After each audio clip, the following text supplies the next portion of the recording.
to see you again. Pleasure. Okay. The interesting thing about for me was that this kind of starts with a little bit of a story. So I was on Reddit and somebody asked a question at Advanced Astrology, which was, if two planets are in aspect and one of the planets is retrograde, does that affect the aspect? Looks like we have somebody new. Welcome, Christopher. And so I'm just starting, so you're perfect timing. So the question that I read on Reddit and that I answered was, if two planets are in aspect and one of the planets is retrograde, how does it affect the aspect? So those of you who have been with me when we've been looking at Soul of the Astrologer know that there's this aspect pattern, a traditional aspect pattern called the return of virtue. And the return of virtue happens when planet A is applying to planet B, and planet B is either combust or retrograde. And as a result of that particular situation, fantastic, Tanya. Yeah, feel free to just, any questions you all have, if you're comfortable asking straight out, you're welcome to. If you feel more comfortable or your mic's not so great, please feel free to just write in the chat any kind of concerns or questions you have. So I was talking about return of virtue to her and how as a result of the planet being retrograde, then it would send the virtue back, right? And that's actually for Olivia, who was talking about reception, that's an aspect of, you know, this kind of return of virtue or pushing virtue, pushing nature, pushing power. Those are all terminologies that go with reception. So when you know a planet pushes its virtue, if the planet can't receive the virtue, it will give it back. So she did this. So the person asking the question ended up doing this kind of sample interpretation involving two planets, but it was psychological in nature. And so what came up around this was the fact that, hey, this idea about aspects, what aspects are for, is really different in modern versus traditional astrology. Of course, her interpretation was 100% psychological. And I came back and I said, hey, wait a minute. Really what we're talking about with traditional astrology is primarily focused on a concept called perfection, which is whether or not a matter will come to pass successfully. That's what aspects are really for.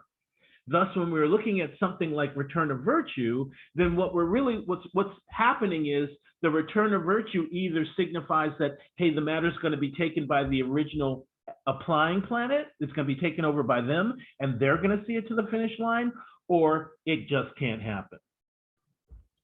And so it just kind of clarified something for me. So this is where we're going to start. And I thought what we would do, well, never mind. Well, this is where we're going to start. Modern versus traditional. Traditional astrology is geocentric or earth-centered.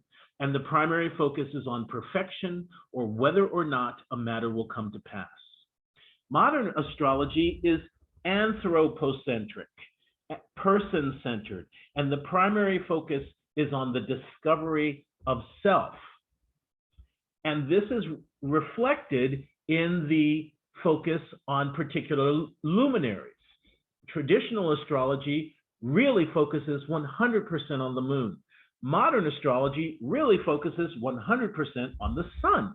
So the luminary primary focus in modern astrology is the sun, who represents life, vitality, but more importantly for these more modern and psychological concepts, the ego, the identity, and the self.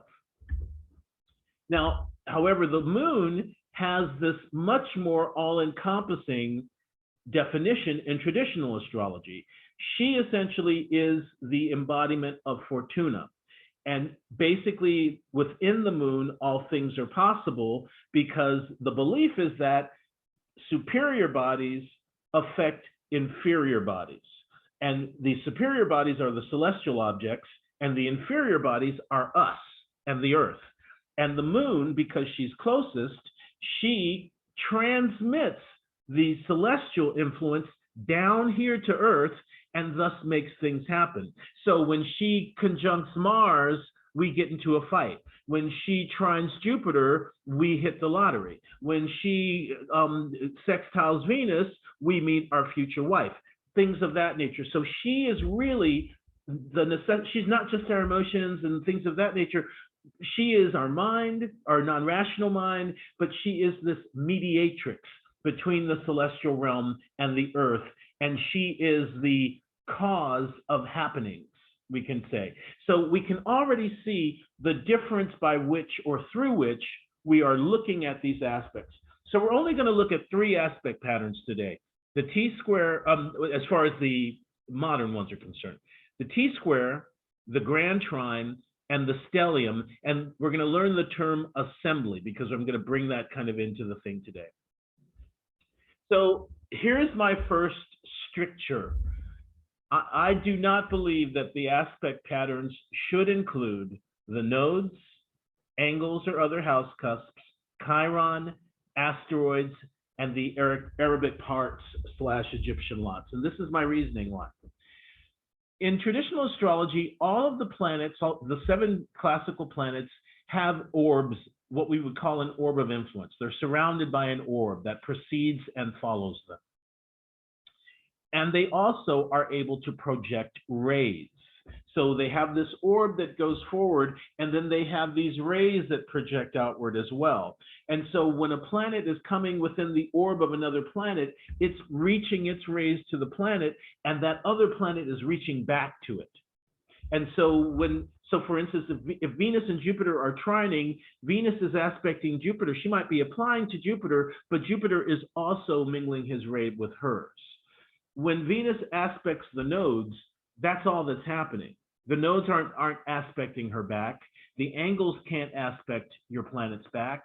Chiron cannot aspect your planet's back. What we see nowadays with modern astrology is that that's starting to get fuzzier and fuzzier. You're seeing people say, oh, what does it mean if Chiron is sextiling Venus? Or what does it mean, right? So in my opinion, that isn't a thing. It's, Chiron is one of the moons of Jupiter, right?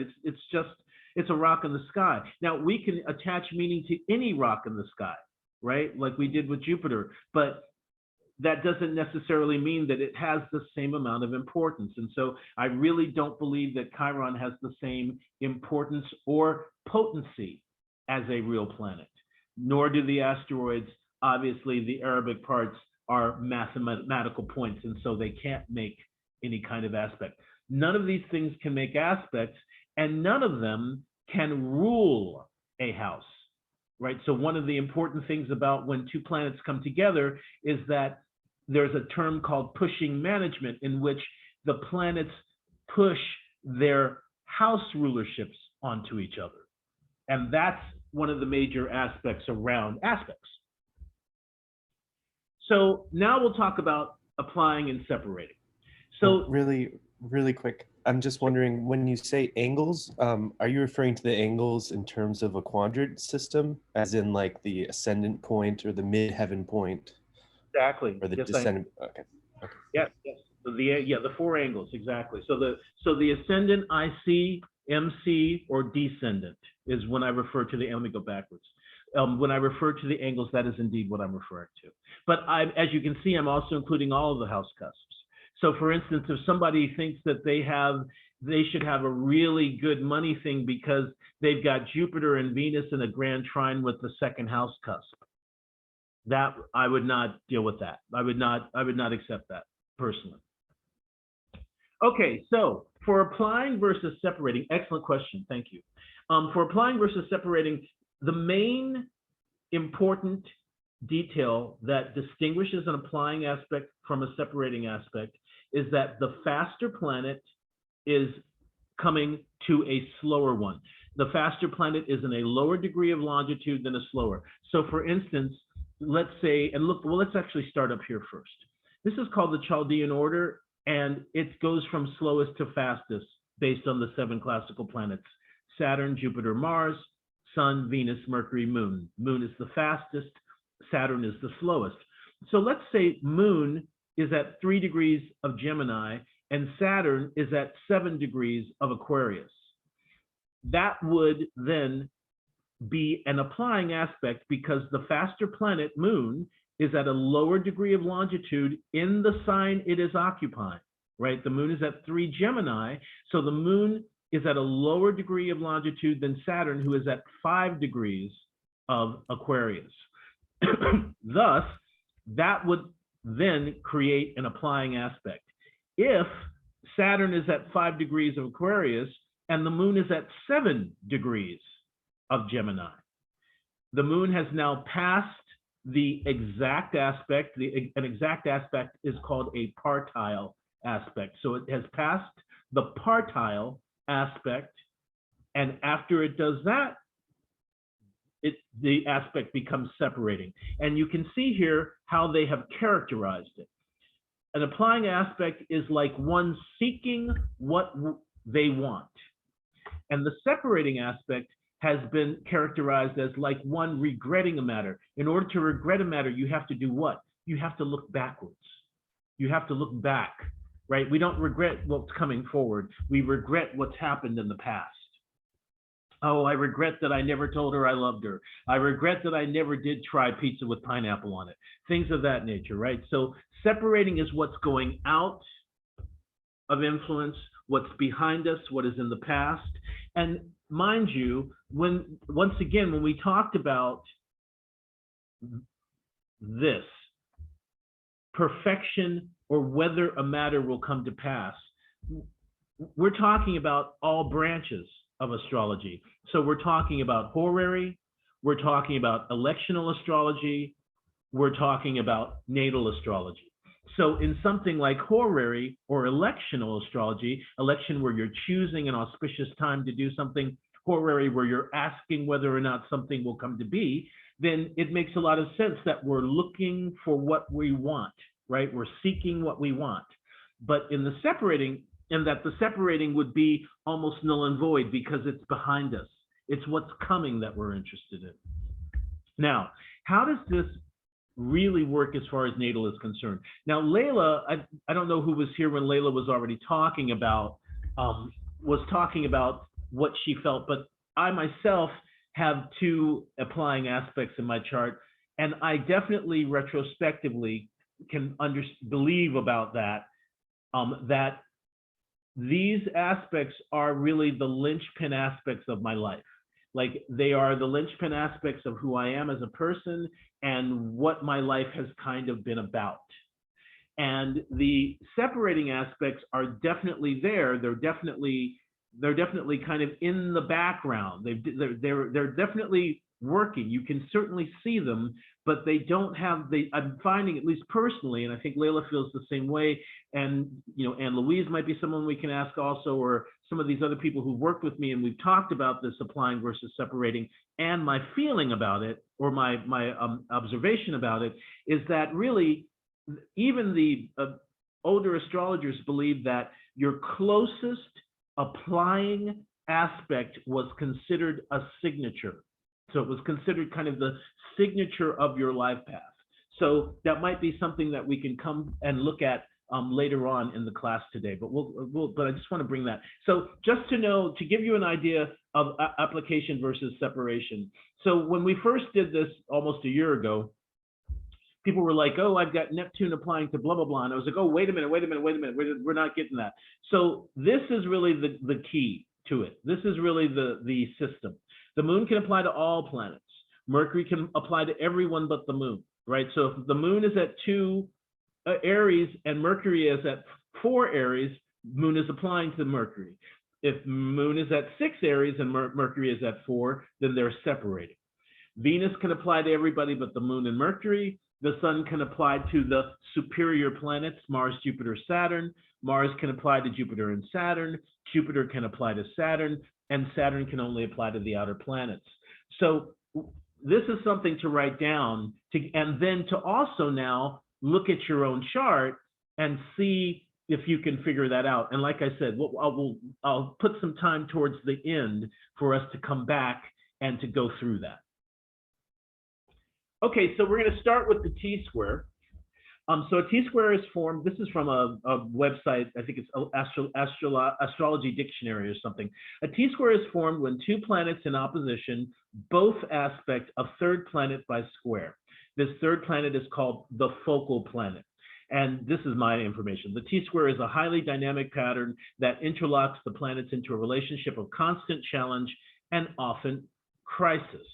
So the key for me, and here's a pictorial representation of the T-square, just to kind of show, I'm sure most of you know what a T-square is. All right, and then here's the aspects that are involved. So the square is confliction, intensification, and excessive. It is of the nature of Mars. And for those of you who haven't worked with me, there is a strong system around why the aspects reflect the nature of planets. And the opposition always reflects the nature of Saturn, because Saturn, both of Saturn's signs oppose the signs ruled by the lights. So Capricorn Capricorn is opposing to Cancer, which is ruled by the moon. Aquarius is opposing Leo, which is ruled by the sun. Same thing with the square. Both of the signs of Mars square the lights. So Scorpio squares Leo and Aries squares Cancer. This is why it's believed that these planets are really the root of how these aspects work. So when we're trying to think about, oh, wait, how do these aspects, like, well, what is a square really, or how does it really work, or is it worse than an opposition? Well, remember, Mars is the minor or the lesser malefic, and Saturn is the major malefic. And so the opposition has the character of the major malefic, the square has the character of the minor malefic. So with the T-square, both of those come together. And at the same time, it can create three squares. So one of the things that I always have observed and say about squares is that squares require action. Squares require action. They create stress, they create tension, and it's the action, right? Mars is action. So it's the action that alleviates the tension of the square. As far as the opposition is concerned, what you tend to have is either, like they say, obstruction, where it doesn't happen, aversion, or you can have where you do one thing, a seesaw, where you do one thing one time and you do another thing another time. But bringing them together can be difficult. Bringing the issues together that are connected with the two planets can be a problem. So you've got this obstructive opposition, and this conflicting, seeking rulership. You've got this vying aspect to the square, like two who are seeking rulership, each for himself. The square vies, the opposition battles. So obviously anything can be used for good or bad, right? And of course, if we're really looking at this from a modern perspective, then we're not looking to see if something is good or bad. What we're really looking to see, often what we're looking to see, is how does it reveal character. But I thought I would bring this chart up because this, in my opinion, shows us a very good example of a very useful T-square. This is one of the most important opera singers of the 20th century, and she was one of the hardest working. So a person that worked constantly, was working constantly, was singing constantly. So from the time she made her Metropolitan Opera debut in 1961 until she retired in 94, singing constantly, working constantly. So the T-square that I'm looking at is between the moon, Saturn, and Venus. And it could actually really even be this Jupiter-Venus, because the moon is separating. Here we can look at separating and applying. The moon is at 9 degrees of Gemini. Jupiter is at 5 degrees of Pisces. That is a square, but it is a separating square because the moon is faster. Venus is at 10 degrees of Pisces. That is also a square, but it is an applying square because the moon is at 9 degrees. The moon is faster and is at a lower degree. 6 degrees of Sagittarius for Saturn. So this opposition between the moon is separating because the faster planet is at a higher degree. Now, the reason I decided to use this as a T-square is because, okay, do we have a question? No, Leontyne Price.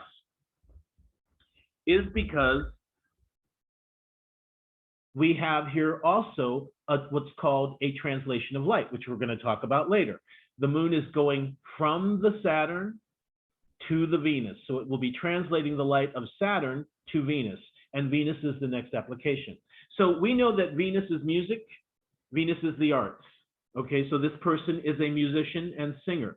Also, the second house rules the voice and the throat. Here that Venus is within 5 degrees of the cusp of the second house. We generally include planets in the house when they are within 5 degrees of the cusp. So this makes Venus, this actually makes Venus, puts Venus into the second house of the voice. Let's see. Now also what this includes then is Saturn, who is the ruler of the ascendant. So we have the moon, which represents what, remember we've already talked about, what is she? She makes things happen. She's what actually makes things happen, and she's the ruler of the 6th house, which is our duties and our labor and our servitude. So by her specific rulership, as ruler of the 6th house, she's ruling duties and servitude. By her general, she's representing what is alive within this person and what desires they have, what's the nature of their non-rational mind, where we know that the Mercury is the rational mind. And what we see here is the moon is going directly to the Venus, to the exalted Venus. And Leontyne Price is known for having one of the most beautiful voices in all of opera. So we've got the second house with this Venus on the cusp. We've got the moon, which we already talked about, is who makes things happen. We've got the moon going directly to this Venus. And then we've got the moon translating the ruler of the ascendant to this Venus as well. And Venus is also the ruler of the part of fortune. And that is also going to be one of the things we're going to do. We're going to do nothing but a part of fortune thing in a few weeks. Probably at the end of the month, we'll do a part of fortune video, because the part of fortune I call the path to fortune, and it definitely has to do with the kind of work we do and what we do to gain for fame and fortune. And indeed, and look at how Venus is in the 6th house from the part of fortune. So once again, it's bringing that 6th house issue in. So, you know, I don't really believe in this issue of 6th house for work, but I do, but the 6th house is traditionally the house of servants. And one of the things that if you've ever been a musician or you've done any kind of arts, you know that until you get to a certain place in the arts, you're basically the same as a waiter. It's really true. If you are a regular artist, a regular singer, a regular pianist or musician, you go in through the same door that the kitchen people, that the kitchen help go through. Until you're Luciano Pavarotti, until you're Jerry Garcia, Aretha Franklin, or whatever, you're just a servant.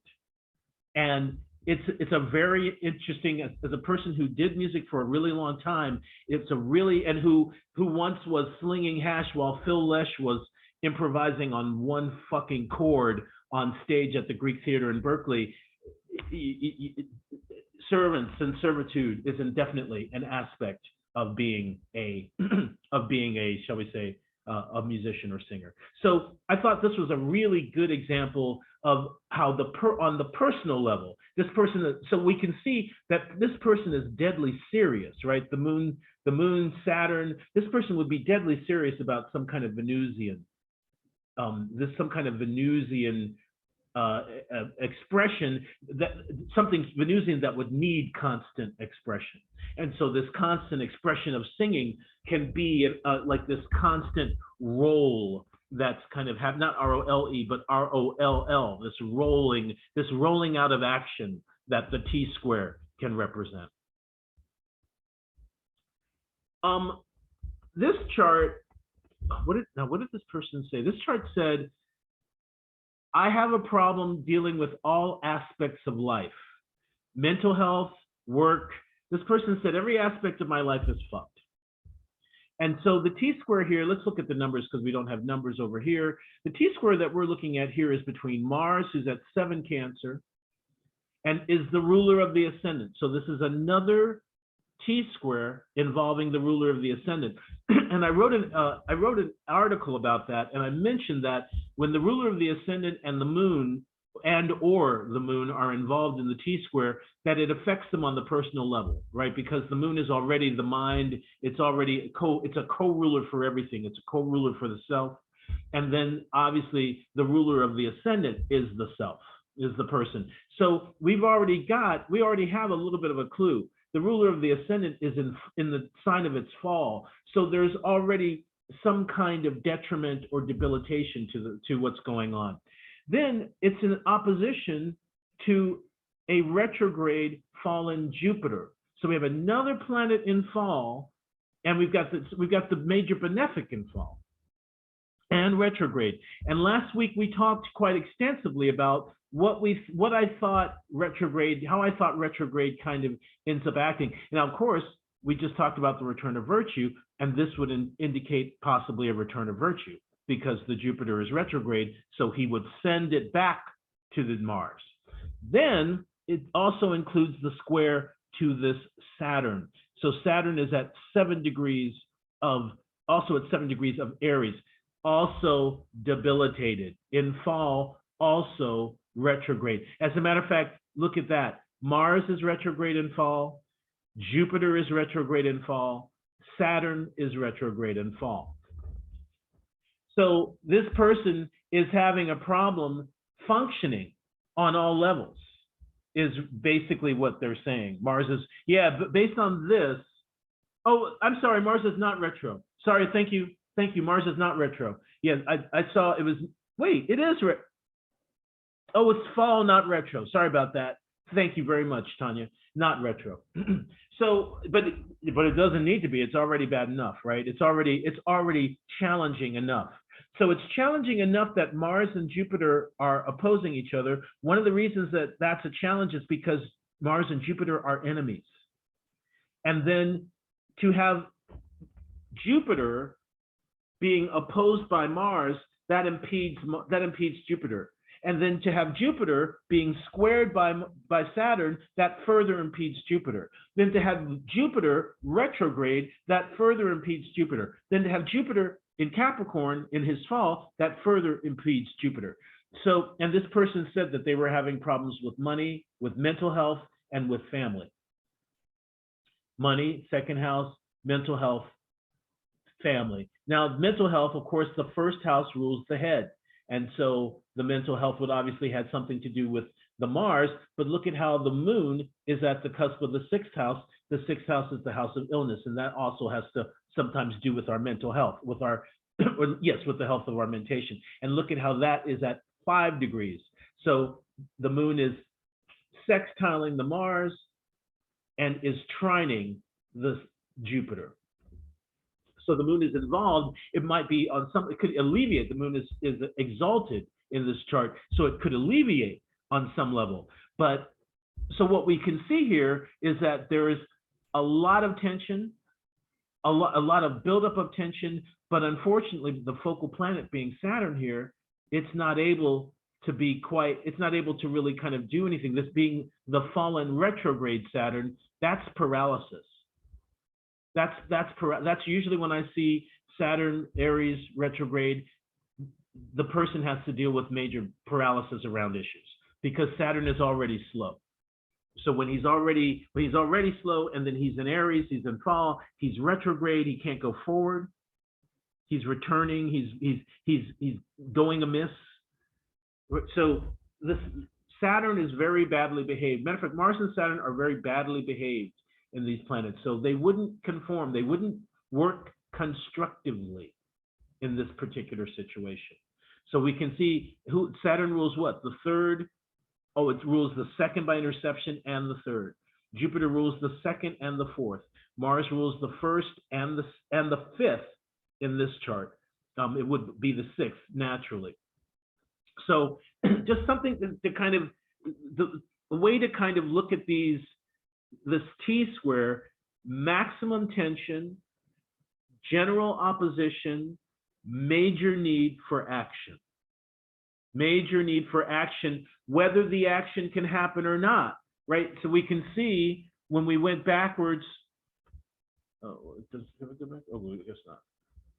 When we went backwards to Leontian Price, the focal planet is Venus, is the Jupiter Venus, both ruling the second house, right? Jupiter rules it by domicile, Venus by exaltation, and all three of these planets are in the term of Venus.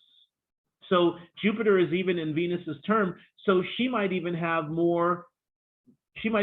little bit more of more dignity in that particular part of Pisces than Jupiter. So we've got the focal planet here as Venus, so it had to come out through some kind of creative expression. It had to come out, and it came out through the voice. It came out, the constant need for action came out through constant singing, constant work and constant singing. In this particular chart, the constant need for action, or the constant can't really function. And so what did the person say? All areas of my life are fucked. All areas of my life I'm having problems with. All areas of my life I can't really seem to make function. And so I thought that was a very interesting chart as an example. Are there questions? I'm going to move on to the Grand Trine if there aren't any questions. Now, these are only two charts.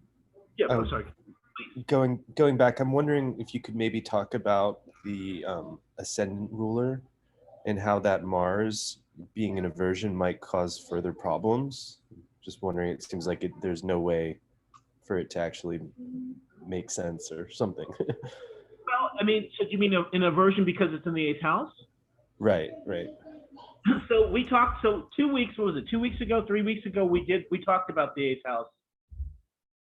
And we talked about the 8th house as, this is a great question, because we talked about the 8th house in many different ways, but one of the ways that we talked about it was, it used to be called the idle place. And that possibly things in the 8th house can be rendered idle because it's also called epicataphora, which means falling into the underworld. So this person is already falling into a kind of underworld experience of incompetence or inability to function. And so the interesting thing about it, though, is that the ruler of the 8th is Mercury. So it's a Mercury monster. So the other thing we were talking about in regard to the 8th is that it's called the abode of Typhon. And that Typhon is essentially this monster that lives in the bowels of the earth, in the underground, and that is vanquished by Jupiter. And so we were looking at all of the different 8th houses in these charts as what kind of monster resides, what kind of monster is in there. Is there a Grand Trine? Let's see, Grand Trine, Mercury, Jupiter, maybe so, and what? And the moon. Yeah, oh, interesting. I didn't even look. Isn't that interesting? So that's another, wow, that's a whole other concept. We got all these chats coming out. Hold on one second. Mercury, Moon, and Jupiter, you're absolutely right. Absolutely right. That's fascinating. I want to come back to, I didn't see that one because I was so busy looking at how the T-square, in my opinion, showed the inability to function. But hopefully I've answered your question to a certain extent. But now that we know that there's this Grand Trine that's ruling over the 8th house, and it involves the planet that's trining and sextiling the T-square, and then this other Mercury, so that must be a Mercury, so this Mercury trine. So that's involving those of us who have been working with Mercury and Moon as indicator of the soul. This is a soul, this is working on the soul level. All this stuff is crisscrossing. This is soul level karma for this person that they absolutely, that they absolutely kind of signed up for. And it's around kind of getting their mental process straight so that they can function. Yes, thank you, Christopher. Wonderful question. Yeah, I was going to ask you what you would say to somebody like that, because I wouldn't want to say, well, yeah, your chart's kind of fucked, you know. Your shit is fucked. Yeah, no, what it would be is I would probably go with this with the Mercury monster thing. I would go with trying to just figure out the monster. There's a lot of hopelessness in this chart, right? That's what we would definitely see, that there's a lot of hopelessness, but there is also some hope. because look at how the Mercury is the ruler of the 10th. Right, this is the Mercury. That's why I was asking, because the Mercury is in good shape in conjunct the MC. That's right, exactly, Layla. So excellent, observation there. So that's the hope, but it comes with a challenge. This person has to be able to get their mental process together, and that's not easy. And so ultimately, where I would come if I were working with them is I'd say, hey, it looks like you may have felt hopeless in the past. You may have felt like nothing can work, like you can't get anything to work. And here's the thing, your challenge in this life is to be able to rehabilitate your thinking so that you can become fully functional. I wouldn't say whether or not I thought it could happen. Would it be more like the grand trine made their past life a lot easier and they didn't have to think about anything, and now this life they actually have to work at it? Work at their issues? To be honest with you, I'm talking like a modern astrologer, right? I'm talking past lives and all that thing. So let me preface your question with my belief about this. First of all, there is no real reincarnation tradition in modern astrology, in Western astrology, right? Because it's essentially Christianized. However, I also study Jyotish, and I have kind of brought some of that Jyotish stuff, and which is very karma and reincarnation oriented, to it. And so I really do believe that traditional Western can show just as much our karma as Jyotish can. And yes, I'm going to say on some level yes to your question, that I think what I actually think is no, not necessarily that it was an easy thing. I think that there is a hope. The Grand Trine is creating a hope for being able to overcome the situation, in my opinion. I think that's the difference, is instead of thinking that it's kind of a residue of past life of something that they did easily, I think that it's this life saying, oh, hey, guess what? Your shit is fucked. But guess what? There's also this thing. And if you can access this thing, you can affect how much your shit gets fucked. So that's my feeling in answer to your question. Okay. All right, so the Grand Trine. And so I'm so glad that we looked at that, because in the next two examples of the Grand Trine, I have a positive Grand Trine and a negative Grand Trine. So the Grand Trine is formed when three planets are aspecting by trine. All three planets must, okay, so this is my thing. Modern astrology tends to accept anything as an aspect. Really, really wide orbs. Separating aspects that are with really wide orbs. Aspects that are out of sign. And I personally, I'm very, very prescribed about when I will accept an out of sign aspect. And I do not accept out of sign aspects in a Grand Trine. So the three planets must be in the same aspect. What orbs? Well, I'll talk about that if someone wants to know about what orbs for out of sign. I'll talk about that in a second. Let me finish this and then I will talk about that. Less than two. And less than two, and the planet has to be at the end of the sign. So the planet needs to be at 29 degrees, and then the next planet needs to be no further than 1 degree. That's when I will accept it. But I won't accept it in a Grand Trine, because the whole concept for me around the Grand Trine is that the Grand Trine represents the totality of expression for an element, right? So there's only three ways an element can express. It can express in a mutable fashion, a cardinal fashion, or a fixed fashion. When we have a Grand Trine, then all three expressions are fused. So the totality of the element can be expressed. Every aspect, every way in which the element can mutate and form can express itself. That's how I see the Grand Trine. So if we have a planet where we have something where one of the planets is, like I said, you've got 29, 29, and then you've got 29 Aries, 29 Sagittarius, and then you've got 0 degrees Virgo. Fuck that shit. That's what I call a grandiose trine. because it's pretending to be a grand trine. It's calling itself one, but it doesn't have all three wheels. And so that's a grandiose trine. When you think, because what you'll find is that lots of people will insist they have a grand trine, and that's grandiosity. It's like, it's not a grand trine. A grand trine involves all three elements, all three expressions of the element. A grandiose trine is when you've got that other thing. Okay, so the aspect involved in the grand trine is the trine, obviously, which is the aspect of perfect friendship. It is of the nature of Jupiter. And so once again, both of Jupiter's signs trine the signs of the lights. So Pisces trines Cancer, Sagittarius trines Leo. And like two people who are equal in nature. Notice that this is considered aspect of friendship. It's the sextile that's considered an aspect of love because of the closeness, which I thought was interesting. And also, it's of the nature of Venus. So, okay, 1 second here. I've got to read what this person wrote about this chart. The person's sibling wrote this, and they said, overachieving golden child who makes 6 figures. Oh shit, can I see it? Overachieving has a wide social network, wife, and beautiful children. Okay, so that is the chart we're looking at. Oh shit, sorry.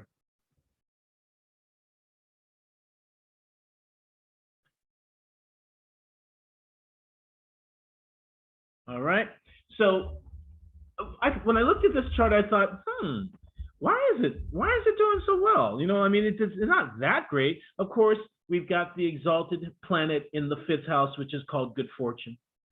And even though the ruler of good fortune is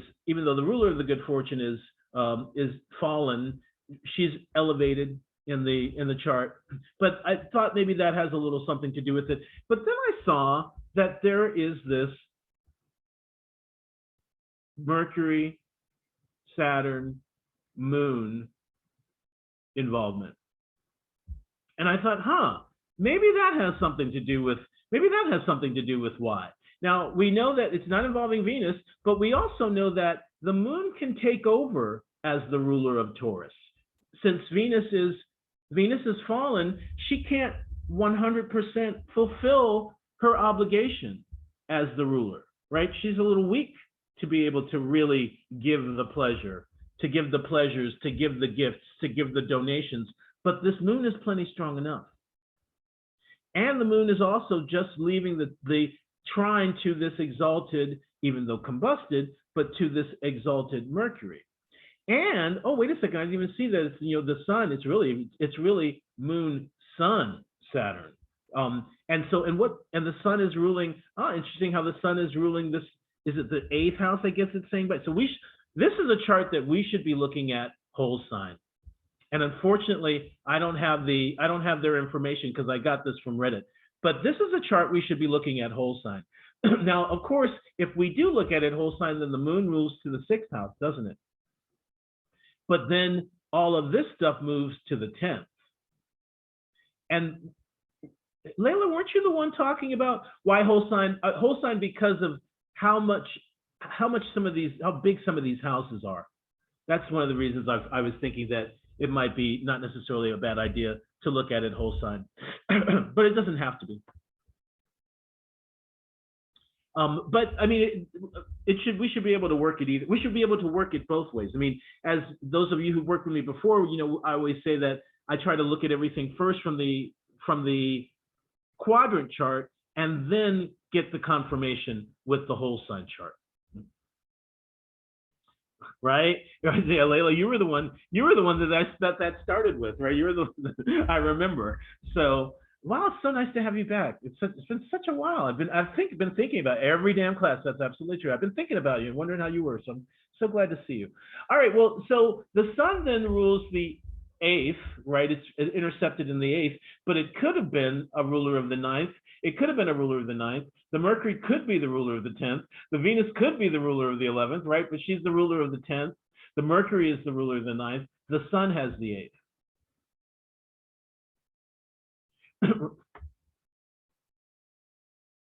Right? You know, sorry. Oh, what happened? There we go. Whoop, oh, shite. The sun has the 8th. No, because because look, it's the 8th house is Cancer, and then the 9th house is 0 degrees of Virgo. It's right at that's for this. See, if we were using Alcabitius, it might move backwards. But this person's using Placidus, and I just took it from Reddit. And I had been waiting for a time to use it. And then what does Saturn rule? Saturn rules the 2nd, and Saturn rules the 2nd period. Right? He's intercepted in both. Yeah, I mean, we can try whole. I mean, we can look whole sign. I'm trying to do first the chart as it is, and then go to the chart as I wish it were. But notice that the Saturn is in his own sign in Capricorn. Mercury is in his own sign and exaltation in Capricorn, despite the fact that they are both retrograde. And then the moon is exalted as well. So all 3 planets, and then you have the sun. All 3 of these major angles, or the major kind of knobs on this steering wheel, or on this steering triangle, all of them are exalted, are in very good condition, except for the retrograde. What I would bet you is that I bet things look a lot better than they are. And I would bet you also that this person may have stumbled into certain things, or may have stomped on others to get to certain things. I think that there's definitely been a golden boy thing. And look, golden boy, right? The sun is here involved in this. Where's the Jupiter? Jupiter in Leo, gold, sun rules gold, right? So there's the golden boy, and the sun's involved in this, right? And so that's an important thing too, right? The sun is the dispositor of the golden boy Jupiter, and the sun is one of the major points on this triangle. So I think that's a major aspect for why maybe things have been working so well. I think that this is a relatively aggressive person, and might not be so easy to deal with, and maybe especially in the marriage might not be so easy to deal with. And notice how the Mercury is also combusted. I think that the partner may not have such a good, really hot but bad. I'm thinking maybe a real asshole but great in bed. I'm thinking a real asshole but great in bed, and to be honest with you, I would wonder if he is being completely faithful, because Mars in Gemini has problems with commitment. Mars in Gemini has problems with commitment, especially when it has to do with the 7th house, or issues of, and look at how the Venus is squaring the Mars. She's applying to the square of Mars. This Venus in Virgo, so this person has a problem loving. This person, in my opinion, has a problem being able to show love, wants things to look right, right? The moon, the exalted moon, has given him the blessing of children and all of the good things in life. The Mercury and the sun are giving good things. The Saturn's giving plenty of money, 6 figures, right? But there's some other things here that are giving us other ideas of what might be happening. Notice that the Mars is also sextiling the Jupiter, right? So we know this is an aggressive person. We can call him a go-getter, but I might call this person kind of a shark. Let's go to the next one. Oh, any questions about this one? Okay, now this one was the negative one. This one asked, can you see, does my chart reveal anything about my deformities? Was this question. So I've used this chart before as an example of reception, and negative receptions and positive receptions. So notice that this person had quite a few different deformities. Notice that the sun is the ruler of the ascendant. The sun is trining, the sun is at 22, at 22 Libra, the moon at 21 Aquarius, and Saturn at 29 Gemini. So if you remember, in traditional astrology, the aspects don't have orbs, the planets do. And the sun and the moon both have the widest orbs. So the sun has 15 degrees, the moon has 12, which means 6 on either side, 6 on the other side, or 7.5 on one side and 7.5 on the other by the sun. So that means that they both have quite a large reach, so that this 9 degrees or 8 degrees is not too far away for either of these planets. So when she asked me about it, I asked her, so do you have problems with, do you have deformities involving your legs, your knees, your bones, your bones, your teeth, your bones, your teeth, your jaw, your mouth? Those were the things I asked about. And she said, yes, I have a deformed jaw. Oh, arms and hands too. That was another thing I asked. Do you have problems with do you have a deformity with your arms and hands? They had a deformity with their or arms, hands, shoulders. They had a deformity with their shoulder that affected their arm.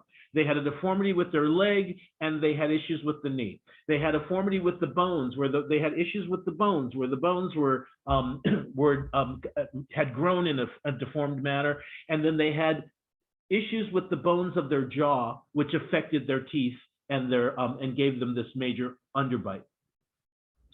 So all of that was there, and of course, seeing that Saturn is the ruler of the 6th house of illness, there he was in Gemini, and so that was why I asked about shoulders and hands and arms.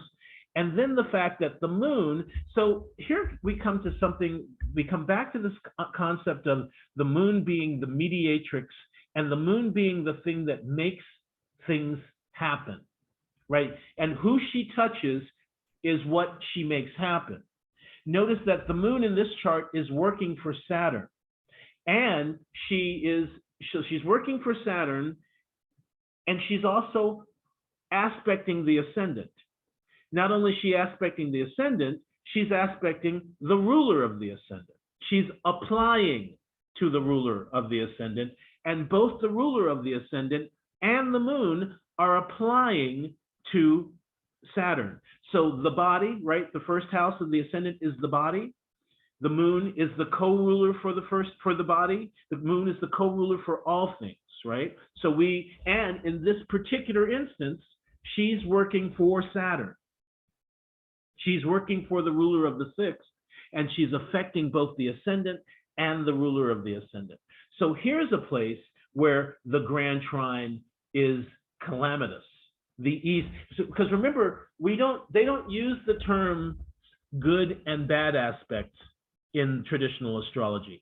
They use the term easy or hard. And so bad things can happen easily. Bad things can happen, good things can happen with difficulty, bad things can happen easily, right? Good things, we can have a Jupiter-Venus square where good things happen with lots of tension and stress. We can have this grand trine where very negative things can happen very, very, very easily. And these are all congenital issues. She was born with these issues. So she didn't get into some major accident, or it wasn't a disease that happened later. She was born with these congenital issues. So on some level, you can even see that, to the extent to which the ruler of the ascendant is marked by the ruler of the 6th and moon, who is working for the ruler of the 6th. I was wondering if you could just clarify one point. Kind of going back to one of your first slides about how planets make aspects, not to points and whatnot. A moment ago, you mentioned how the moon is making an aspect to the ascendant, and then you followed up and said that the moon is making an aspect to the ascendant ruler, which makes sense. But how is the moon making an aspect to the ascendant if you can't make an aspect to an angle? Actually, my point was that the angle cannot aspect the moon back. It wasn't that the planet could not aspect the angle. Oh, okay. That's why I don't include it in. That's why I don't include it in complex aspects, because it can't give back a ray. It can receive the ray, so the angle can receive this moon's ray, the ray from the moon, but it can't give a ray back to the moon. That's why I don't include it. So that's the distinction there. All right, that clarifies a lot. Thank you. Yeah, thank you. Wonderful question again, and welcome. Great to have you. Okay, so any other questions before I move on to the stellium or assembly? No? Wonderful. Okay, so I looked at three different websites, four different websites, and then I just happened to read something that somebody brought up. There is no consensus on what creates a stellium, period. I mean, from what I've researched, there is almost no consensus. I know what I believe. Somebody else believes something different. I want to bring your attention to number 4, because this is what I read recently, and I loved it, but it was the first time that I ever saw anything like this. A stellium is defined as a group of 4 or more planets, personal or outers, each within 4 degrees of conjunction. So that was the most recent thing I read on Reddit. Then I looked at a bunch of different websites. Stellium is a bundle of 3 or more planets in the birth chart. The stellium is defined as a group of several planets in a single sign of the zodiac or a single house. A stellium is defined as a group of 3 personal planets and others. The planets involved must be within acceptable order. Okay, so that's that's pretty open, right? That's why everybody thinks they have a stellium. They see 3 planets in a house. They see, and people. I mean, it's the weirdest thing. People will be like, "Oh, do I have a stellium?" And they've got 1 planet at 3 degrees, 1 planet at 18 degrees, and 1 planet at 3 degrees in the next sign, but it's in the same house.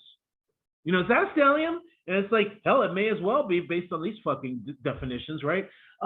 So I'm more inclined to, as a result, I'm more inclined to go with this.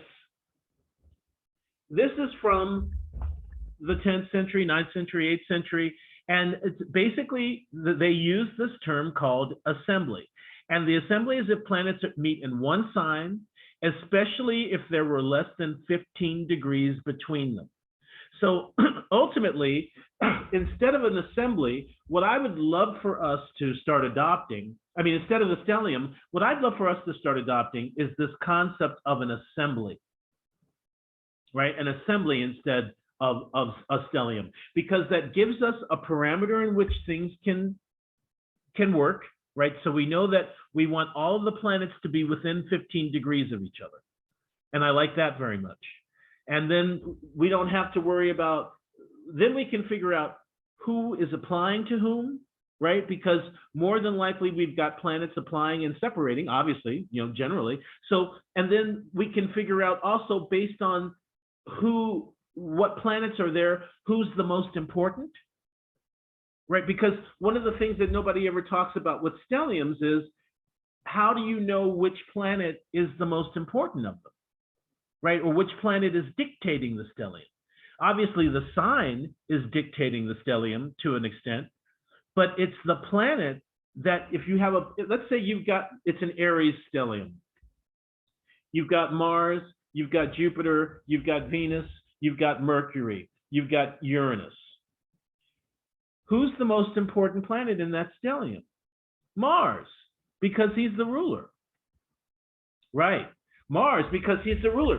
Thus, his agenda becomes picked up by all of them. Now, obviously, if the planet that rules the sign is not there, then the sign and the house create the agenda. Right, and so if you see from that last one, sometimes I have to go forward and then go back again. Okay, if you see from that last one, she said they combine to form a kind of super planet acting as one force. And I don't know if I completely agree with that. I think and certainly within this definition, the belief is that they all work to one end. But if we've got a bunch of planets, that means we've got a bunch of houses involved, right? Because every planet is going to be ruling some kind of house. So if we've got planets, we've got houses. So that means also all of those houses are going to be brought within that situation, whatever the sign and the house represents. And we'll get to them. So the conjunction, the assembly, joint action, similarity and purpose. So I like that better than thinking of it as one super planet that ends up kind of all functioning as one unit. It's really multiple units acting in conjunction, right? Bam, right? In conjunction towards the same end. So 3 ways of being in relationship: being in the same sign, being within 15 degrees, being within 3 degrees. Now that's based on the Hellenistic purpose. Would I only include the classical planets? No. So here's the thing. As far as an assembly is concerned, maybe. As far as a stellium is concerned, I couldn't give a shit. It can be but it would only be planets. I wouldn't, but that's another thing. I wouldn't even involve Chiron and nodes and all of that stuff as part of the stellium, but only planets. I say, if we're looking at it from the modern standpoint, use all the planets. If we're looking at it from this idea of an assembly, maybe not. Maybe not, because we're always looking at pushing management when we're looking at any kind of aspect. And so, since I don't give outer planets house rulership, I might not include them in this. But do what you feel, do what works. But this is something for us to look at and to be looking at, something for us to be kind of looking at now in the future. Okay, my other question, if you're ready for questions. Absolutely. Is, okay, let's say that you have an assembly or stellium, whatever you want to call it, but it's intercepted within a house. Would you consider that more of an internal process with the person than something that's going on in the outer world? No, I don't know that I would, because ultimately the intercepted sign is ruled by a planet that's out there somewhere, or maybe in there somewhere. And I don't know. I mean, that's a good question, because that inner outer thing is a modern thing that I don't tend to look at. So I would be more interested, and once again, how do we even start this? Is that the modern way of looking at it is going to be around discovering self. So sure, maybe we would think about, oh yeah, the intercepted house, which is caught within, those things might be caught within, might be also naturally caught within. That seems to make sense. However, when we're thinking about perfection and things coming to be, there could still be applying aspects in that stellium, in that assembly, in that intercepted house. And that house is still that house. True, So that makes more sense when you're saying that, because I've this is in my own chart, and I've looked at those planets, and the sign that rules the beginning of that house, which is not the same as the intercepted planets, but I can see how it relates back to the concepts of the ruling. Or even of the planet that rules the sign that those intercepted planets are in. Right? Well, so they're in there, yeah, okay. So I would even say that. So ultimately what I tell most people when they ask about interception is that means you have more than one planet ruling a house. And so it's then to figure out, and so it is up to us to figure out, well, yes, does that mean it's happening on some kind of internal level instead of on an external level? But that doesn't necessarily make sense, because if there is some kind of applying aspect, it's going to show. But let's say if it's between the 1st and the 8th, it may not, right? We already figured out that the monster can be invisible and all of those other things when we looked at the 8th house. So that's a fantastic question that I don't fully know the answer to. That's a great question.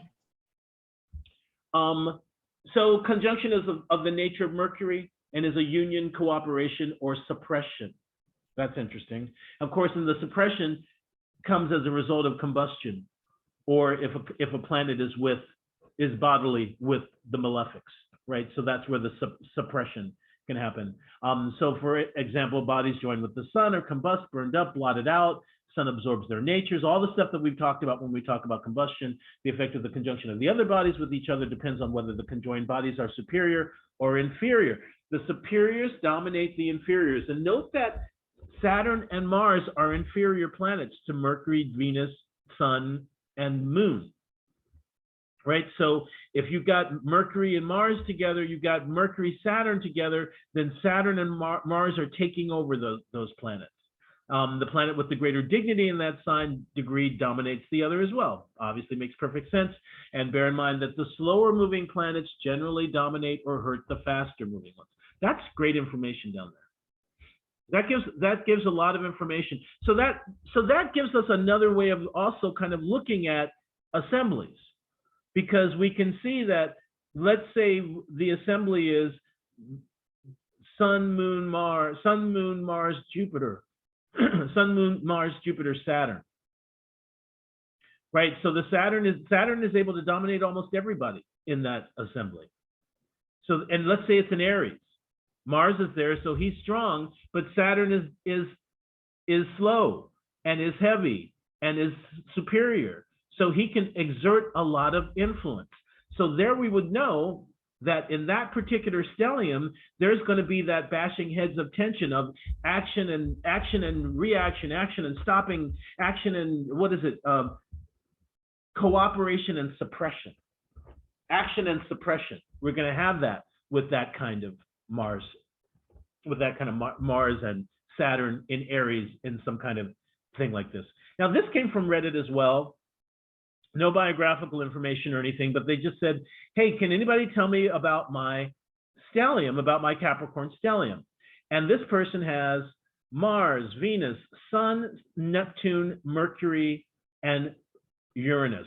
The only planet that is not there is the ruler of the sign, and Jupiter and the moon, and Pluto, obviously. So in this particular case, the most important planet in this stellium or assembly, and the assembly is really happening between, yeah, you know what? I'm not gonna pay attention to the Uranus and Neptune necessarily. The assembly is really happening between Mars and Mercury. And the applying aspect is between Venus and the Sun. So Venus is applying to the Sun, but Mars is the most important planet because he's exalted in Capricorn. So basically, this stellium, even though it's a first house stellium, so that would represent the body, that would represent the inclination or talent. This is a workaholic's chart. Mars in Capricorn is usually a workaholic. So this person might have some kind of workaholic tendencies. and they might work with their body. This could be the chart of a physical trainer who works their body all the time. Then, so we've got Mars Venus conjunction, even though it's separating. We know Mars Venus conjunctions tend to be kind of scandalous sexually. They tend to act out sexually. We've got the Venus Sun. We've got the Mars Venus Sun. We know that Mars and the Sun are both choleric planets, are hot and dry planets, and that the Venus is not just combusted, but she is besieged in this position. So all of a sudden, we've moved away from, oh, I have a stellium, to, hey, I've got a besieged Venus. So the first thing I'd be looking at is, okay, what houses does Venus rule? She rules the 4th and the 9th. So there's going to be issues more than likely with the family, and there's going to be issues, or with owning homes or buying homes. And there will be issues also with education, possibly, or religion. Remember that Mars represents dissent. So there could be problems with religion. And we also know that Capricorn is a licentious sign. We know that it's a practical, pragmatic sign. So this person might not have much time for this person, even though the Sun is there, Sun is God, this person might not have much time for religion. This person might be, or this person might work religion. 9th and 10th house rulers are together. This could be a preacher. This could be a preacher who can't keep their whatever in their pants. So, I mean, it wasn't, it's some 20-something-year-old female, I'm sure, but but there's all kinds of things that are being implied by this stellium assembly, and this is why I don't really like to deal with a stellium/assemblies, is because instead this is making a really strong implication about what's going on with Venus, and a really strong implication about what's going on with Mars, because even though he's exalted, he's also combusted. All of these planets are, right? Every single planet here. So what we have is we've got a multi-level combustion where the Sun is taking over everything. Sun is the ruler of the 8th house. Now that takes on a completely different thing. So this is how I would look at it, a stellium instead. I wouldn't go with, oh, you have a stellium and oh, it's in Capricorn in the first house, so you should be, no, all of a sudden we've got all these different things coming in. We've got the ruler of the 8th, 9th, and 10th together. We've got the ruler of the 9th and 10th together. Also, where Mercury is here. Mercury is also intercepted in the 8th. So all of a sudden there's this 8th house thing that starts showing up in the first. So this person may have dealt with traumas and difficulties. It could have been difficulties. They could deal with difficulties and trauma in their religious life.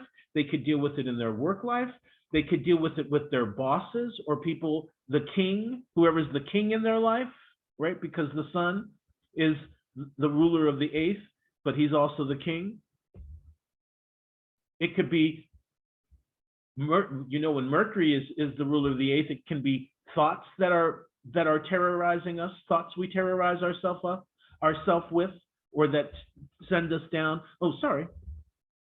So this chart, in my opinion, this particular chart has a lot of, it has both the cooperation and the suppression, or rather it's got the cooperation, but it seems it's like there's this undercurrent of panic underneath this chart. And maybe it needs to express itself sexually. It needs to act out sexually in order to deal with this anxiety and panic.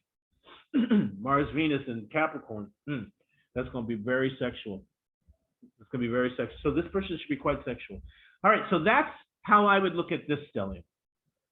This is Brad Pitt, another stellium. And isn't it interesting? I chose 2 Capricorn stelliums with Mars and Capricorn. And oh, you do? Oh, how funny!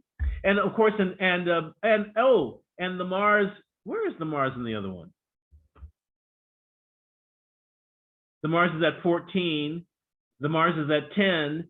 My sun is at 10 Capricorn. Layla's sun is at 12 Capricorn. The new moon, the tropical new moon, is at 12 Capricorn.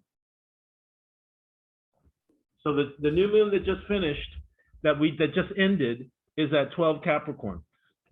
So that must be why I chose it. All right. So what we have here, obviously the most important chart, a planet of these is the Mars. And Mars becomes also the exaltation ruler of the 2nd house. Now, one of the things that I used this chart years ago when I was doing part of fortune stuff around finding fame. And one of the things that I came to understand about Brad Pitt via this chart, and then later got confirmed, I thought that this chart was all business. This chart wasn't really interested in the artistic aspect of whatever it was they were doing. This chart was interested in money. This chart was interested in business. This chart was interested in the advancement, the business advancement that whatever they were doing could give them. And one of the things about Brad Pitt is not a great actor, right? He's a great film personality, but he is no great actor. He has done some great things, but he is no great actor. And with the passing of time, the things that he chooses have been of less and less consequence, but things that he knows will make him more and more money. And I remember reading an article about him and about how he chooses his roles and how they were naturally almost all about how much box office he gets, how many points he gets per, with the merch, etc. Like that. Basically, Brad Pitt is like a business executive, is like one of the Hollywood business executives, but he's in front of the camera and not behind the camera. Has anybody else heard that about Brad Pitt? Yes, I was exactly thinking. Layla says Ocean 12. Ocean 12. And it started with the Ocean's 11, right? And how Ocean's 11 became this franchise. That's exactly. And I was thinking exactly of Brad Pitt when I was thinking of this. Notice also that the moon is here, right? So this chart is very much about acquisition. So this is less about kind of who's screwing up whom.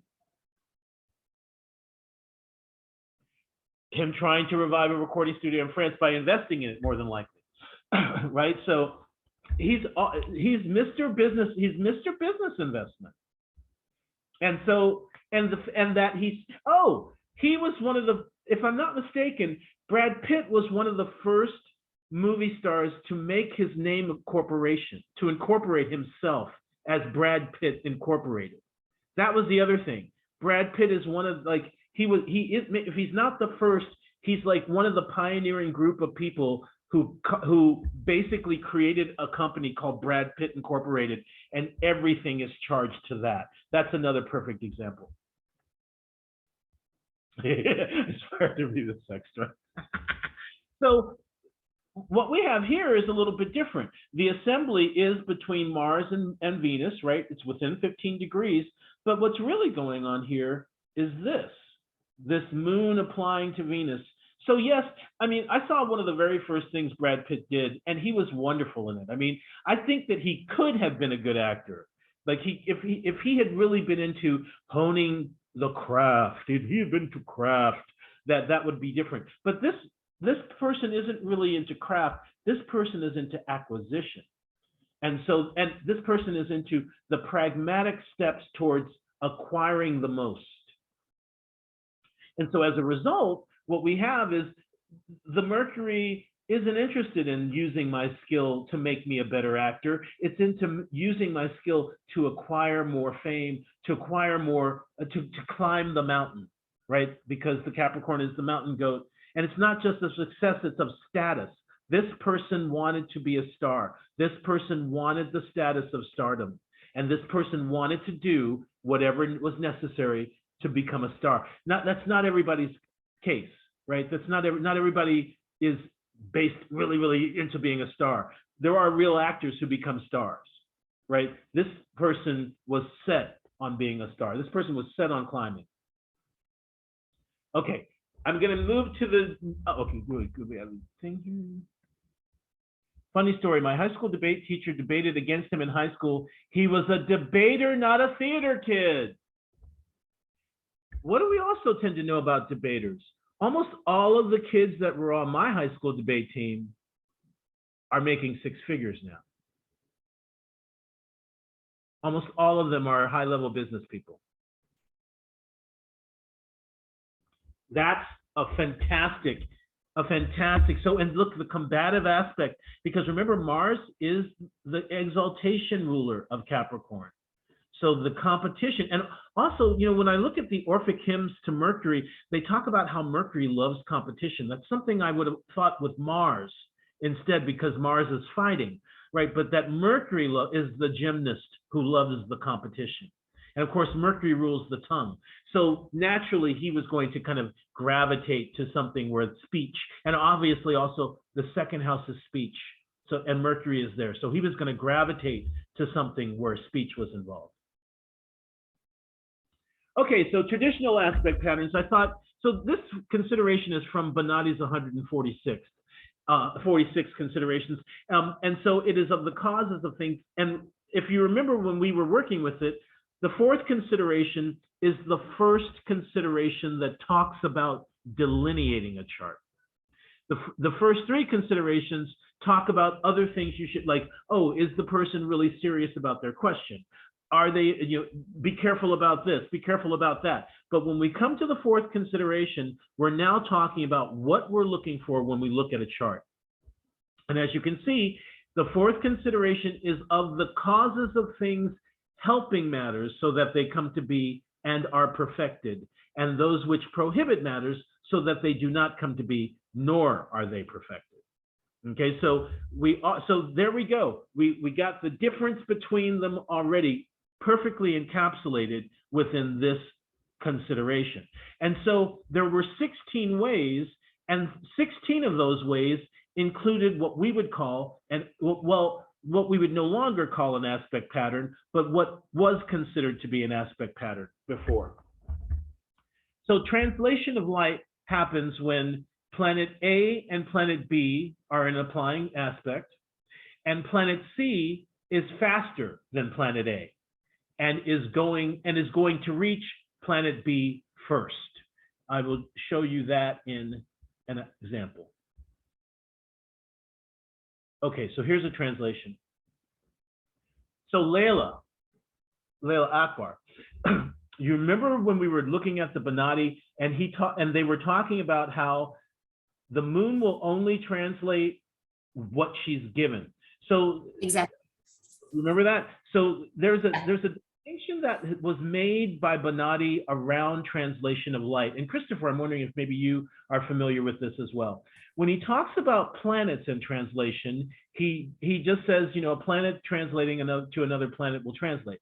But when it comes to the moon, because she is the mediatrix, he says that she can only take what she's given, which means that if she aspects a planet that is in its own sign, or in its own sign, or in its own sign, or maybe in its own exaltation or something, then she will take on that.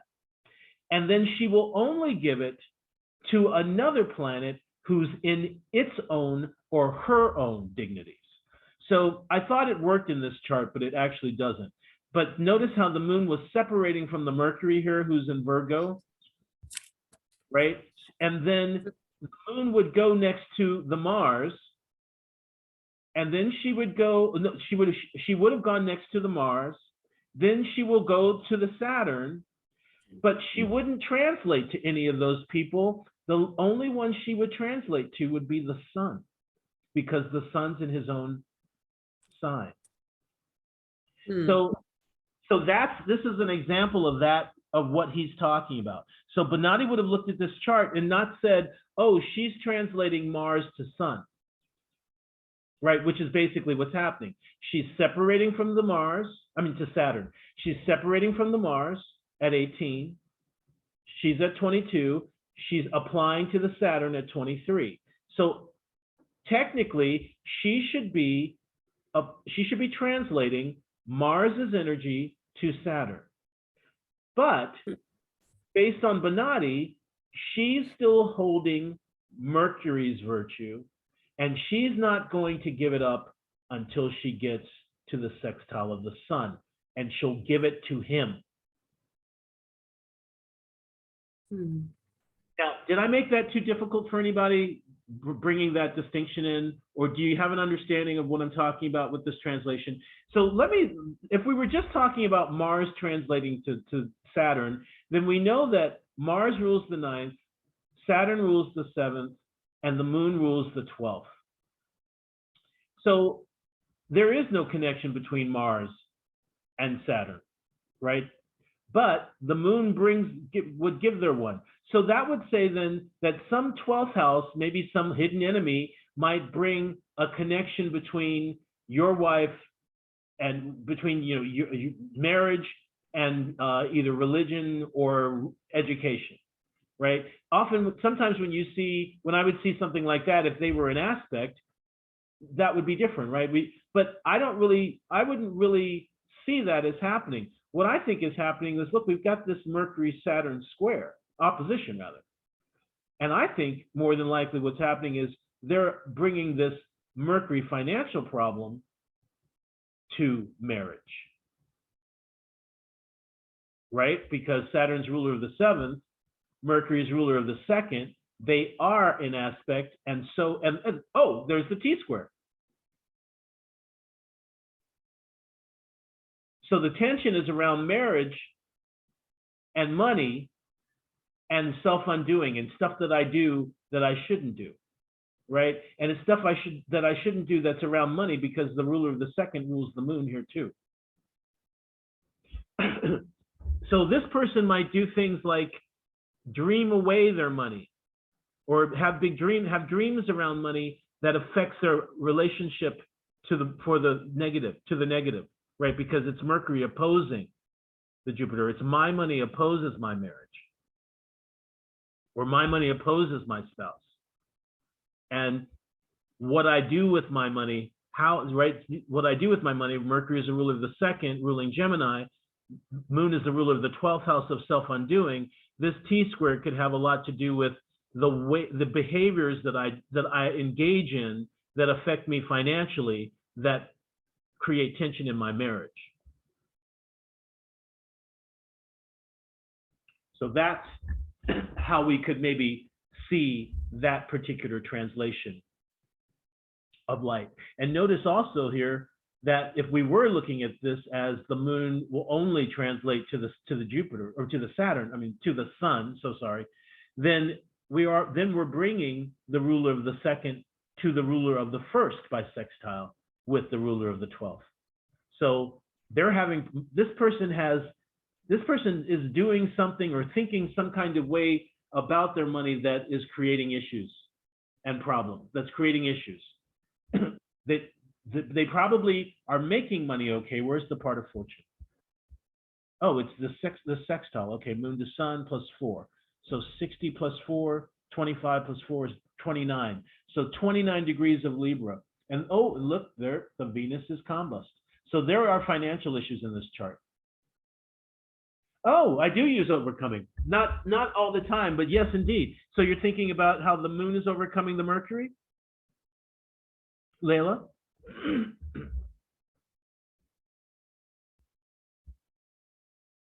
Yeah, and how the moon as ruler of the 12th is overcoming the Mercury as ruler of the second. Even so, even that even brings it more so in my opinion, that the moon, that the ruler of the 12th is also overcoming the ruler of the second. And then we also now know that Venus is the ruler of the part of fortune, and the part of fortune is a substance indicator. And the Venus is, and she's combust. So we know we've got, and then we've got the Mars on the part of fortune, right? Who can create issues and rashness, rash actions. So this person has probably got some issues financially that are creating problems.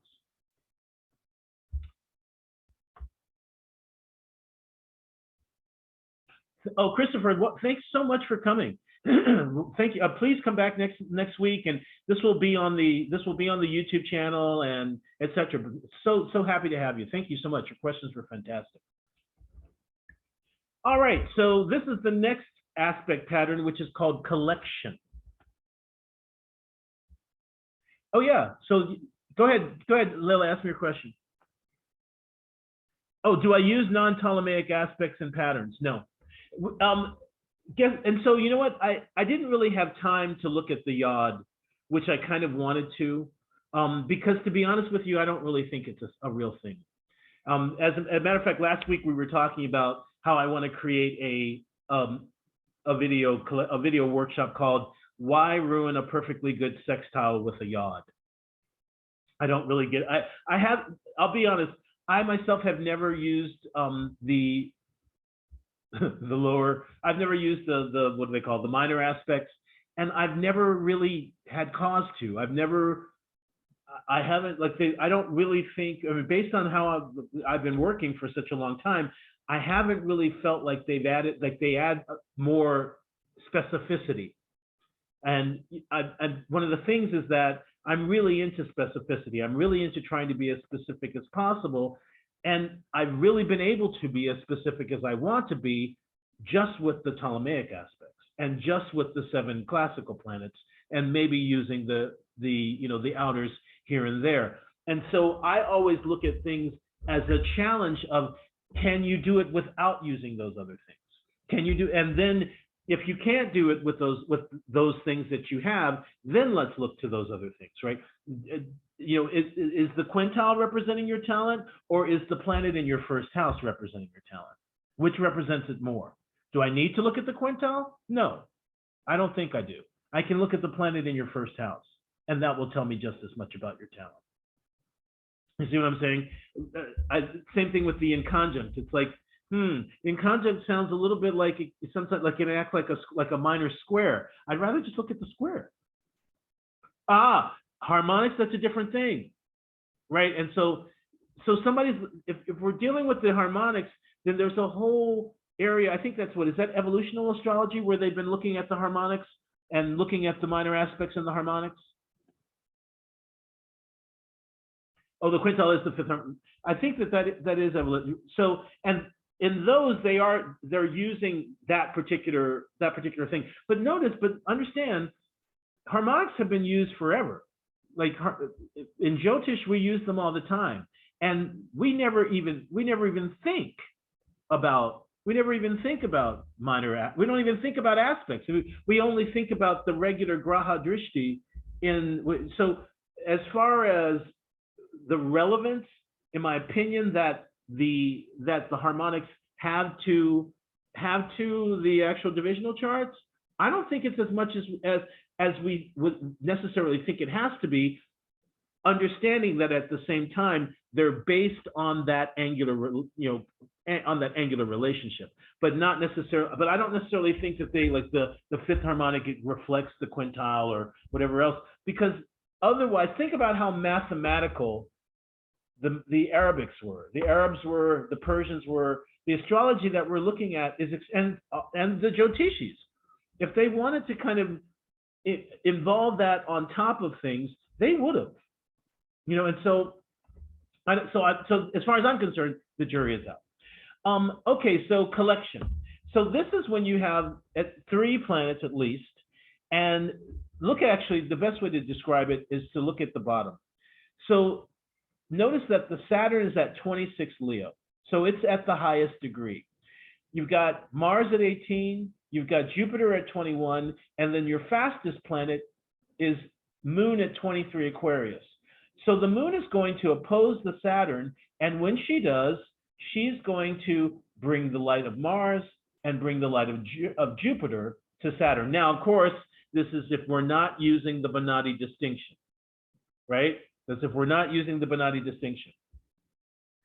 Because one of these planets would need to be in their own sign, and then she could give it, right? But we're not going to use it. We're just going to pretend that the Moon translates anything. And in this case, Saturn would be the planet who collects, because the very last planet who receives the aspect receives the light of all of the previous aspects. And so we'll show an example here. Okay, so the example here, well, we can use the example of the sun here. So the Moon is at 18 degrees, but prior to that, if we start her at 0, she hit the Neptune, she hit the Mercury. So she hit the Mercury, then she hit the Mars, and she sextiled the Mars, then she conjuncted the Venus, and the last thing she's going to do is become a new moon with the sun. So the sun collects. So in this particular collection, the sun collects. So bringing this back to what does this mean for perfection or something coming to light?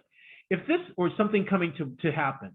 If we were asking about, notice that the sun is the ruler of the 9th in this chart. Intercepted. Hey, Diana, intercepted. And the person is a priest and asks, am I going to get the new appointment at the cathedral downtown? The ruler of the ascendant is Mars in his own sign, and that looks lovely. Notice that the Mars is applying to the sextile. Notice also that the Moon is bringing the Mars to the sun. The Moon is translating. So we've got a translation of light, and we have collection. So we've got the Moon specifically translating the light of Mars and but translating the Mars to the sun, which makes sense, even though her last application is Venus. But this would be a resounding yes, even though, or maybe it would be a yes, even though it's happening by combustion. So it might be the kind of yes, but you'll be burned out and wish that you never had. You're not going to enjoy a minute of it, right? Because it's how it perfects as well as whether it perfects. Right? So if the Moon is perfecting by combustion, then she's losing all of her light and she's getting burned out. So I think that's what we could probably say if they asked, oh, am I going to get this? Am I going to get that new the job at the new cathedral? Yes, you will, but you're going to wish you didn't, because it's going to burn you out. You're not going to enjoy it. But yes, you're coming to it, because notice also that the sun is in the exaltation of Mars. So Mars is pushing nature, and he's being received by the sun.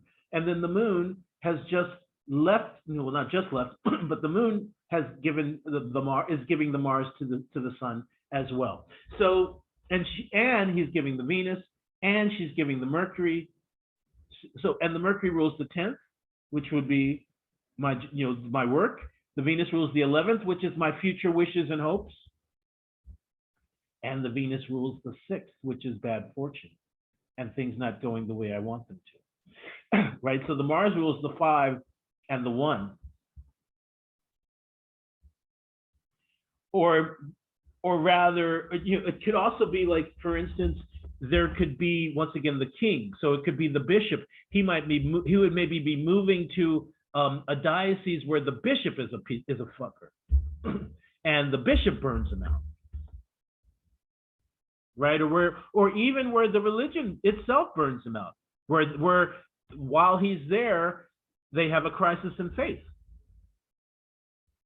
It could be something like that. Notice that the moon is the ruler of the 9th too, the 9th and the 10th. So we got the 9th, both rulers of the 9th here together. So that's a way to kind of bring us back to what we're talking about, to how we're looking at things, right? When we were looking at the moderns, we're not looking so much about, although we can apply it, right? But we're not looking at it so much around, oh, well, what's going to come to be. We're looking at more about how it shows up, who it is and where things are. But here, this gives us an idea, if we were to choose the sun as a significator, how things would come to be. So we can pretty much guess then for this person that there would probably be issues around religion generally. Okay, prohibition. So we just got 2 more of these. Let's see what time it is. Oh, 4:40, we're in good shape.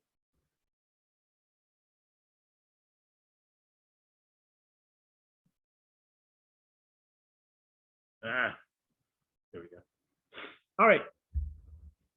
So actually, I'm gonna switch right to the thing so that we can see it, because it's easier to explain with visual. Look at this here. Venus and Sun are very, very close in the 12th degree of Aries. They are both applying to the sextile of Jupiter here. But Venus is faster. So prohibition happens when planet A is applying to planet B. But planet C is faster. And before planet A can get to planet B surpasses and perfects. Oops. So it could have been Sun at 11, Venus at 13 or 12, and that would also be prohibition. But this is an even better example of it, in my opinion, because if we don't know that Venus is faster, we would think, oh yes, the Sun is about to sextile the Jupiter. But what's really going to happen is that the Venus is going to cut off or prohibit that sextile. It's not going to happen. So if we were thinking about, oh, what's the Sun rule in this chart? The Sun rules the 11th, or rules the 12th, but rules much of the 11th. So let's say that this rule, am I going to get out of jail? Let's say the question was, am I going to get out of jail? Or, will my release date come soon? This person's in jail. And so this looks like, yeah, the Sun's going to this Jupiter. Oh, that's a good, but not so good, right? Because the Jupiter is in the sign of the detriment of the Sun. But we would also see that maybe not, because the Venus is going to come first, and Venus rules the 8th, and Venus rules the 2nd. So there might be some kind of debt, or there might be some kind of bail bond that gets in the way that they have to take care of first before they can actually get out. So that's kind of the way. So what would happen is, we've used the thing about, am I going to have a baby with Venus and Jupiter? And or let's even use it with let's just pretend that Venus, Sun, and Jupiter. Who is the ruler of the 5th? Ruler of the 5th is Saturn, and Saturn's in Aries with them. Okay, so Jupiter has already left, Venus has already left Saturn, Sun has already left Saturn, Jupiter has already left the sextile of Saturn.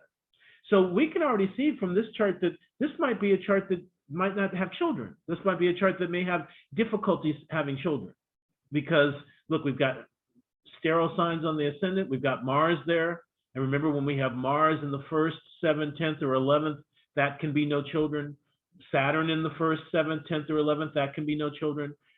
Sun in the 1st, 7th, 10, or 11, that can be no children. Look at how the Saturn is fallen. Saturn is the ruler of the 5th. Look at how the Sun is exalted. Look at how the Mars is in Virgo. So I think there's a problem having children in this chart. But it's not necessarily the Sun. It's not necessarily this prohibition that's pointing to it. but this prohibition is pointing to the 9th. Oh, it's the 9th, not the 8th. It's pointing to the 9th house. It's pointing to the 7th house. Oh, wait a second. And it's pointing to the 12th house. So if we've got a prohibition happening between the 7th and the 12th, now remember, the 12th is the 6th from the 7th, which is people's illnesses. So this prohibition could be a good thing, because it could be keeping the illness from happening to the other person, right? Jupiter would rule the 7th, Sun would rule the 6th from the 7th, which is their illness, and the Venus would prohibit them from coming together. And we already know that the Jupiter is in the sign of the detriment of the Sun, right? So that would be a bad thing if they come together. This would be one of those things where an easy aspect, and look at how strong the 6th house ruler from the 7th is, and how weak the 1st house ruler, or the 7th house ruler is, or rather the 7th house ruler is in a weak sign for the 12th house ruler, which is also good. So this would end up helping the health of the spouse in this particular case. So once again, if we're looking at it as when we started looking a lot at this whole issue around applying versus separating and perfection, what's coming to be, my question became, what's coming to be in the natal chart then, right? If these things are showing up in the chart, they're showing up either a perfection or a prohibition of some sort. And so this is a prohibition. So what's being prohibited is then the question. And last but not least, we come to the return of virtue or disposition. And this is my new favorite thing, because what I learned with reception is that reception shows us exactly how benefic or malefic an aspect is. Return of virtue shows us whether or not the aspect is operable. So return of virtue happens when planet A is applying to planet B, and planet B is combust or retrograde. In which case, planet B returns the virtue to planet A.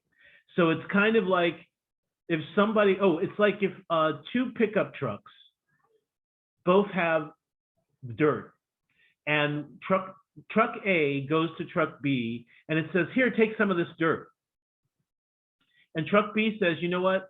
I've got a bad alternator. I'm not going to be able to drive very far. You can't. I'm not going to be able to take your dirt. The return of virtue, the planet A will say, okay, I'll take the dirt, and gets the job done. So there are two ways that a return of virtue can happen. It can return with fitness, which is what I just talked about. So planet A, so if planet B is receiving planet A, and we'll look at all of this, if planet A is direct, planet B is combust and retrograde, and they are both in angles or succedent, then the matter can happen, right? So that's this truck. So all of these are this truck metaphor. Planet B receives it. Planet B receives planet A. Hey, you're great. I'll call my boss and tell him you're coming. It's just half a kilometer up the road. Fabulous. Planet A, planet B. Hey, I can't take the dirt myself, but I can give you something else, and we can make it. And we can. I can give you this tractor. You can put the dirt on the tractor and put it on the back of your truck and take it. Planet B is combust or retrograde or cadent from the angles, and the pushing planet is angular or succedent. That's the example I gave. I've got a bad alternator. I can't help you. Oh, hey, no problem. I can do it myself. All right, so that's the return of virtue with fitness. Then there's the return of virtue where the truck driver comes up and says, hey, buddy, I just ran out of gas. Can you please take my dirt to the up the street a quarter mile? And truck B says, dude, I've got this faulty alternator. I can't actually take your dirt back.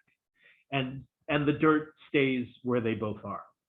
So that's a return with detriment. When planet B, when the pushing planet is cadent and combust or retrograde, and B is angular or succeedent. Chart Venus is combust retrograde. Okay, so so the question is there a planet applying to your Venus? Okay, so who just said, was it Kabiri Kabiri just said it? Yeah. Okay, so is any planet, so only the moon and Mercury can apply. So are moon or Mercury applying to Venus? No, actually, there's aspects, but they're the only applying one is in the other direction. It would be from Venus to a slower planet. Venus to a slower planet. Okay, so that means Venus is applying to this. Which planet is that? Saturn. Okay, so so this would be a with detriment. It would be a return with detriment, which is not maybe not such a bad thing, since it's Venus with Saturn, because in this case, the pushing planet is combust. Yes, and Saturn is in good shape. I don't know if that matters, but it's in a sign it likes and a house it likes. Venus is not. Is the pushing planet, and is Saturn angular or succeedent? No, they're both cadent. They're in the same house. It's a conjunction. It's a conjunction. But wait, so they're both combust. Is that what you're saying? Saturn is just outside, is not combust, but the Venus is close enough to the sun to be. What degree is the sun?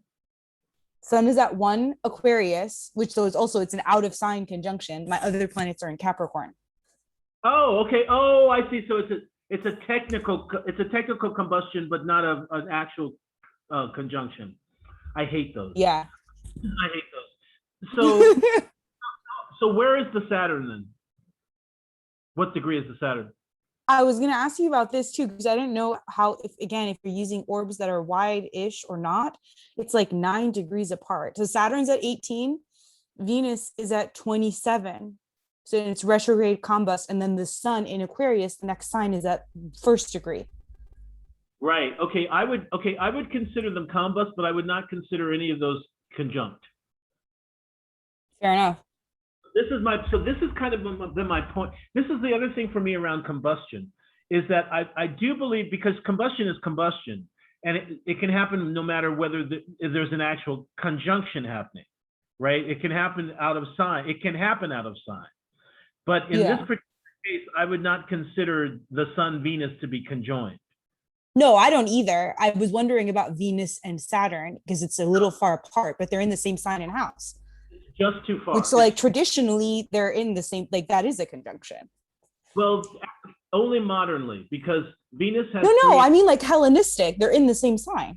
Oh yeah, Hellenistically, but medievally not she's approaching the application, because Saturn gets 4.5 and she gets 3.5, which is 8. So are they within 8 degrees? No, 9.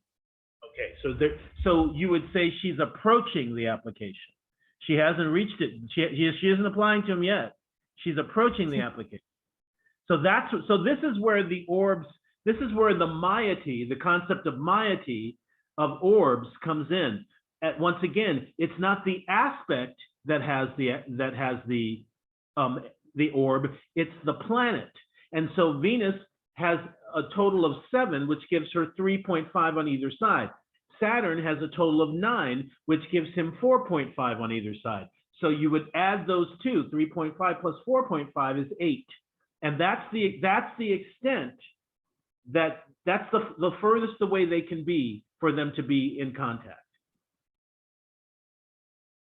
So in that respect, I would say no, they're not. It's about to happen. It's gonna happen. It's getting there.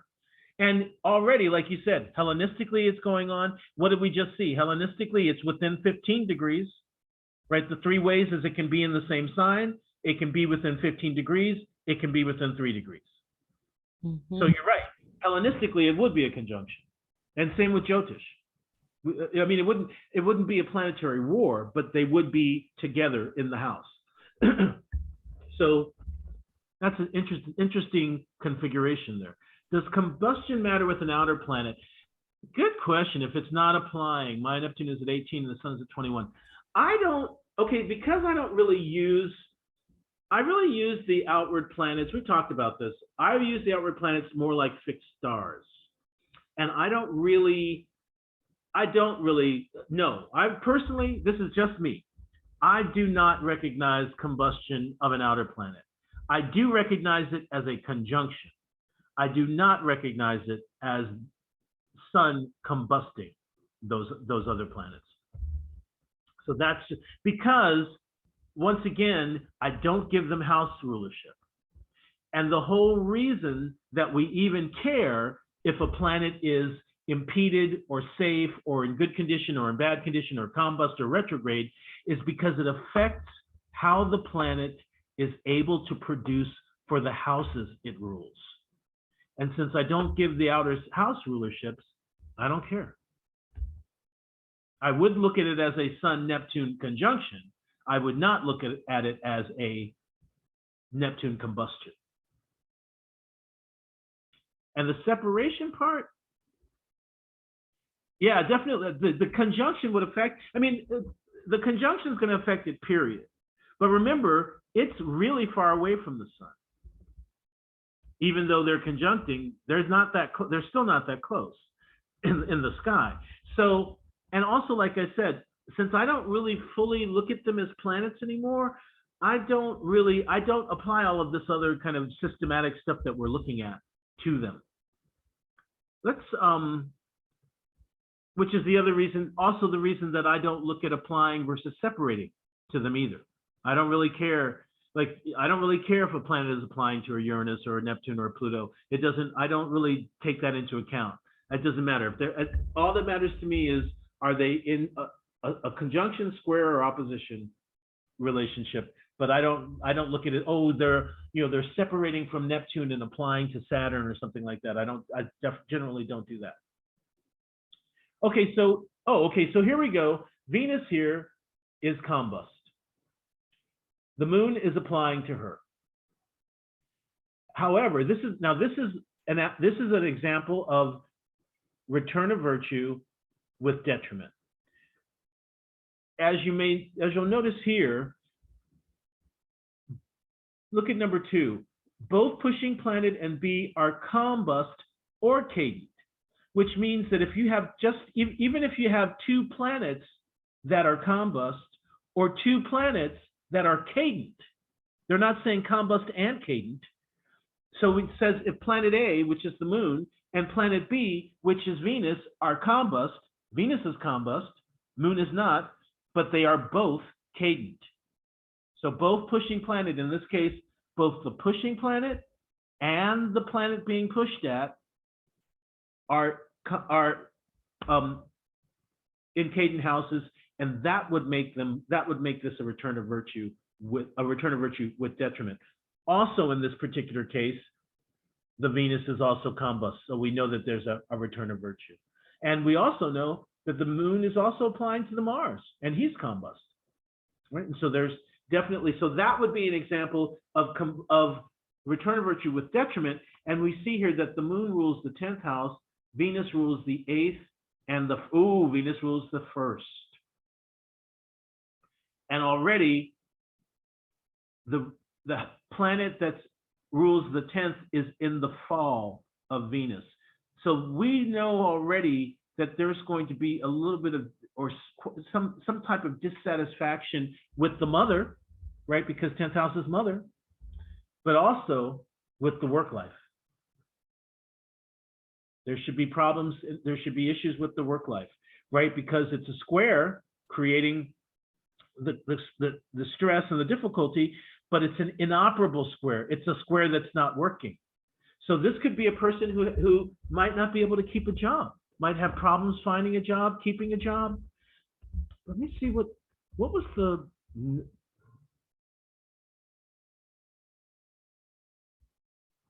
which even go to always found life a bit tough. Does my chart say anything? I'm trying to think of who this chart was. Oh, it would. I don't know. I don't have a person for it or a biographical information. I just saved it as return with detriment. So, but definitely that's what it looks like to me. Is it has something to do with the mother, right? Because Moon and Venus are both mother. Their Moon is mother by night. Venus is mother by day. And then it also has something to do with the work life. And I would imagine that this person probably has a difficulty holding on to jobs, or burns themselves out with too many jobs that they can't really juggle, right? Because double-bodied signs, Venus and Gemini and Virgo, and the Mercury on the ascendant. So maybe they're doing a secretarial work or something, or they could be even doing like reception at a reception nursing hospital or clinic or something like that. But I would imagine that they might be having difficulties in their work life, difficulties concentrating, things of that nature. All right, so I think that's it. I think that's the last one.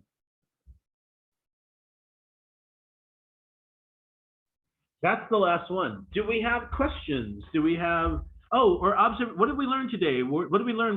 Do I need to clarify anything? What do we need to go back to, etc.?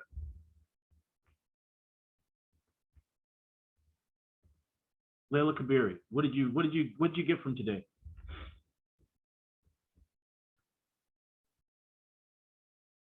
No one?